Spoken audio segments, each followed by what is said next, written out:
Yo, yo, yo, what is going on? It is the Crazy Ratter Rat here right now, back with the second chapter of my Invaders in fanfiction. If you have not already listened to my reading of Chapter 1, go ahead and do that. It's somewhere on the screen. Another friendly reminder that I won't be giving out the name or any other information that could lead to you finding the story. Everyone who is watching these videos, I want it to be entirely an audiobook-like experience, and I don't want any of you reading ahead. All that being said, let's continue the story, so sit back, relax, and enjoy it all, right here, right now. Chapter 2 Irken's Best Friend.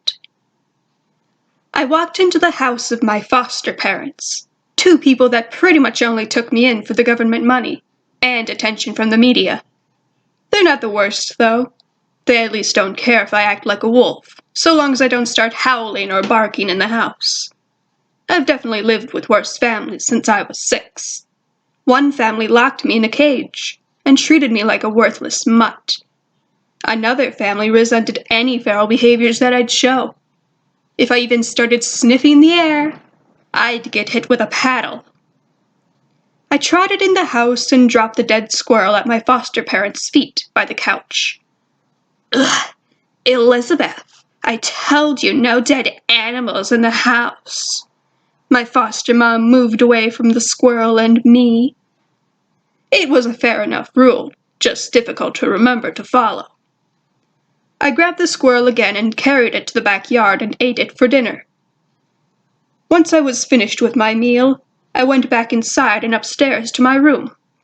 Every wall in my room was covered with posters and pictures of wolf and forest imagery. I opened my window, stuck my head out, and started sniffing the air. I inhaled scents of cars and people and dogs and cats and...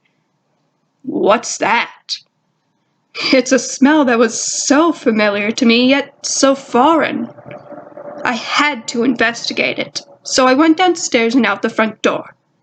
On all fours, I sniffed along the sidewalk until I came across a green house, only 3 houses away from mine, where the scent was strongest.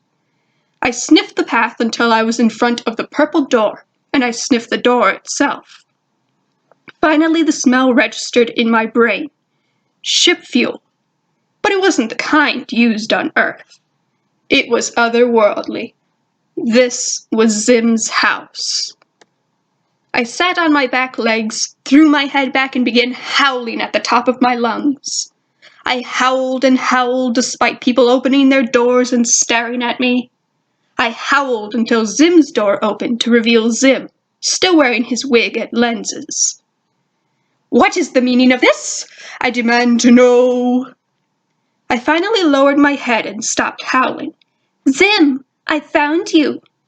I told you, Earth Monster, I do not require your assistance.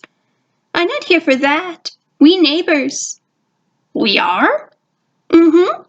I nodded and pointed to my house down the street. They're my house. I smelled you and follow here. Your smelly powers are proving to be impressive, human wolf child. However, I am extremely busy and ask that you please leave my property before I set my gnomes on you. I looked around at the lawn gnomes, then back up at Zim. As you wish, green sir. I turned and left the premises.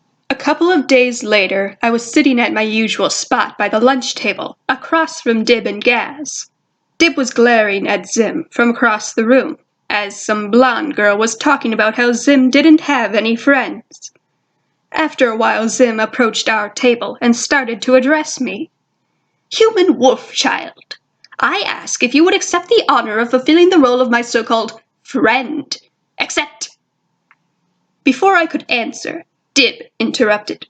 Don't do it, Liz. He's just using you. You're better than this. Silence, stinkhuman, Zim shouted at Dib. Now, Dib, remember how much trouble you and I have making friend. Gee, I wonder why, Gaz stated sarcastically. Even if he alien, I think he deserve companion. I looked back up at Zim. I accept. What? Dib was in disbelief. Excellent. Now come with me. I dropped from the table and followed Zim to the table with the blonde girl. I put my front paws on the table and looked up at the girl. I'd like you all to meet Liz. She's my new friend. Not yours, mine. Get lost, losers. Very well, but know that I am getting lost with my best friend. Zim crossed his arms and stared at the others before grabbing me by the collar and dragging me outside for recess. We played fetch with a stick all during recess. When I caught him a rat and laid it at his feet, he only winced for a moment before grinning and patting my head. The couple of times I brought Dib a dead rodent, he kicked it away, or picked it up with a doggy bag and threw it in the trash. Same with my foster parents. After recess, we went inside for arts and crafts time. Zim drew a sketch of him and me with our names and the word friends underneath.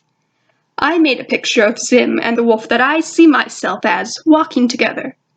We both shared our drawings with the other students, who just looked on judgmentally. At the end of the day, I walked Zim all the way home, up to his front door. I want to congratulate you, Liz, on a job well done. You've been a most convincing friend, but now that the world seems satisfied with my knack for companionship, I won't be requiring your services any longer. Our mission together is done. Good job, soldier. Be gone with you. I realized what he had done. I had been used for a sucker to cover up his alien disguise. I shouldn't have cared, but I did. I really thought we were friends and that he had an interest in me, but now I see it was all a ruse. I lowered my head and looked up at Zim with big, sad eyes. Zim tried to resist the eyes, but like many before him, he failed. Oh, fine. I suppose your service could be extended, but only because it would benefit you to be alongside me. I jumped on Zim and started licking his face with glee. Ah, disgusting! Get off, filthy human, get off! I backed away from my green companion. No more of that, though. Got it? Zim said as he wiped the saliva off his face. I nodded with my tongue out. Now, if you'll excuse me, I have to get back to work, so we will continue this friendship tomorrow.